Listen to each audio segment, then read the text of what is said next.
continued. I had two other chances to prove myself to myself when I was a passenger on transport planes. Both cases involved a hatch that had come open. The first time was on a Navy plane when the entrance hatch blew wide open. This put such a strong drag on one side of the aircraft that the pilot thought for a moment he had lost an engine. The crew chief, who was standing by the hatch, tried to close it by himself. He stood there tugging at it with no parachute or safety strap on, and I was afraid he was going to fall out. I wondered why no one got up to help him, so I did. On the other occasion, I was riding in a NASA plane when an emergency exit hatch blew wide open. I remember thinking, "Are we going too fast for you to stick your arm out and pull that hatch back in against the stream?" I guess the answer to my question was no, because I reached out and pulled it shut. I didn't expect metal or anything on either of these two occasions, but still, I was rather pleased with myself. I was cool, and I was happy to see that I was. I had another problem worrying me, however. When Project Mercury came along, I had been tapped for sea duty. Actually, this is the kind of thing that every naval officer has to go through, whether he's a flyer or a sailor. But in this case, I was assigned to serve as an intelligence officer on an aircraft carrier, and I really didn't want to go. It would take me away from my family for long stretches of time, and it would take me away from flying. I would be confined on the carrier to a desk job. This was a pretty bleak prospect for a man who wanted to fly as badly as I did. I was already at sea when a letter arrived from the Navy Bureau of Personnel in Washington. The letter went something like this: "You will soon receive orders to Op 05 in Washington in connection with a special project. Please do not discuss the matter with anyone or speculate on the purpose of the orders, as any prior identification of yourself with the project might prejudice that project." That was all I knew. I was intrigued, but I spoke to no one about it. The next day, when the mail plane came in, the orders were on it. Since I was now in the intelligence game, everyone guessed that I had been called to Washington for some kind of intelligence briefing. I thought to myself. They flew me off the ship, and when I reached land, I called my wife, Renee, and then went home by train and showed her the orders. Neither of us could imagine what this hush-hush project could be. But the next day, when I went to the L.A. airport to board a plane for Washington, I picked up a copy of Time magazine and read that 110 pilots with certain qualifications were being ordered to the Pentagon to see if they were qualified for manned space flights. Good Lord, I thought. That couldn't possibly be me. Some friends of mine met me at the airport in Washington, and when we discussed the timepiece, they asked me what I would decide to do if this was it. "There's only one decision I can make," I said. The group I was in got a briefing from Admiral Pyrie on what the project was all about. Then we were asked to comment on whether or not we were interested in hearing more. I said I was, and I called Renee that night. She had read the Time article by now, and all she said when she came on the phone was, "Well, is it or isn't it?" I said, "You're right. What do you think?" Renee answered that she was sold on it. That night, I sat down and wrote to her. I explained that I would never do anything foolhardy, but that this was something I very much wanted to do. Then I went through the first phase of tests involved in the selection process. This took a week. We were told to return to our duty stations and that we would be advised if we were chosen to continue.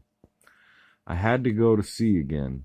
Each day on the ship I expected a letter to arrive telling me how I had made it.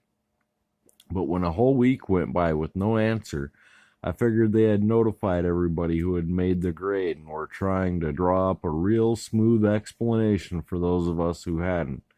It turned out, however, that a letter from NASA was sent to my home in Long Beach by mistake.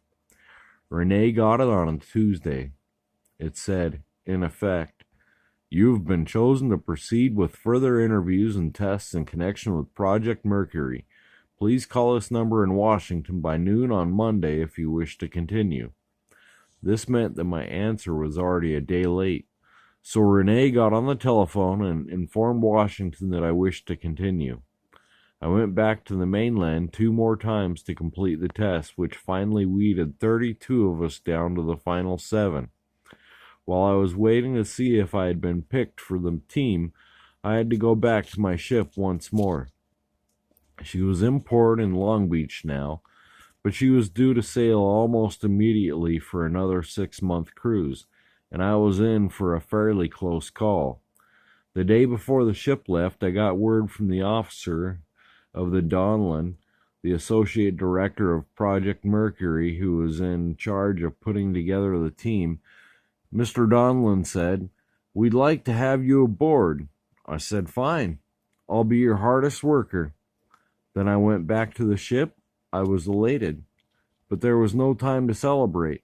Everyone else was carrying his gear aboard while I was carrying mine off. The ship was almost ready to sail. I went in to see the skipper and told him that I expected written orders at any minute transferring me to NASA, and that I had already received confirmation of my appointment by telephone. I said I thought I ought to be getting off. The skipper couldn't believe it. He said I could not leave the ship without official orders, and that even if I received them, he would let me leave only if I promised to be back on the ship in time for maneuvers. It was clear that the captain had not gotten the word. He had no idea that I had been assigned to an important program which would keep me busy for at least 3 years. I got back on the telephone and told the people at NASA that my ship was leaving in 16 hours, and that if they really wanted me in Project Mercury, they had better hurry up and get me off. NASA promised that someone would call my skipper that night and straighten him out. Meanwhile, however, I thought it would be prudent for me to go ashore, get my clothes, and bring them back to the ship just in case. The call came through, however, and I had to spend the next few hours trying to straighten out the mess that I was leaving behind in the intelligence section. We were just leaving for a very important operational readiness inspection. The captain had no replacement for me. And on top of all this, the intelligence office was in the process of being moved to another part of the ship and was in a state of complete confusion. I think that when I walked off the ship, everyone thought I was crazy.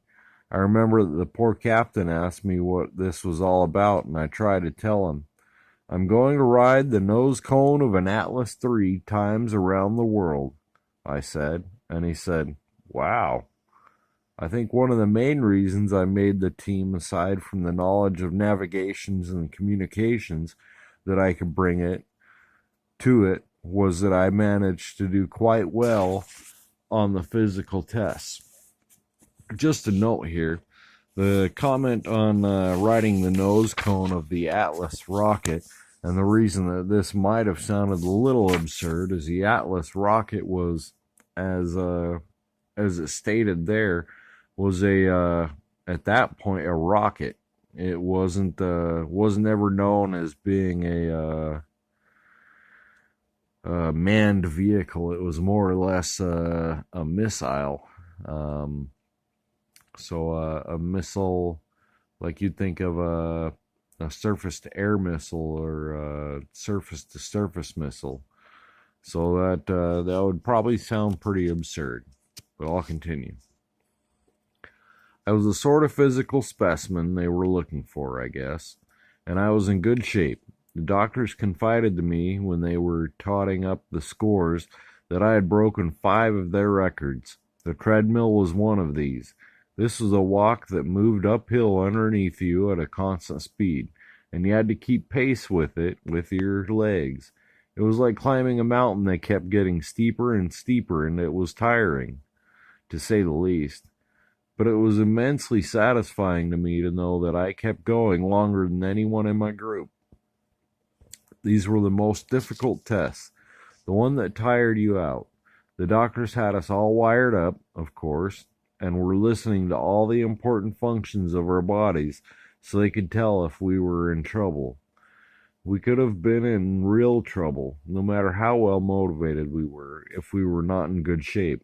I also did well on the respiration test, which was given to us in the Lovelace Clinic in Albuquerque, New Mexico. The object here was to breathe in room air and then exhale it into rubber bags at the same time you were riding a bicycle that got progressively harder to pedal. The purpose of the test was to trap the air we exhaled in order to determine how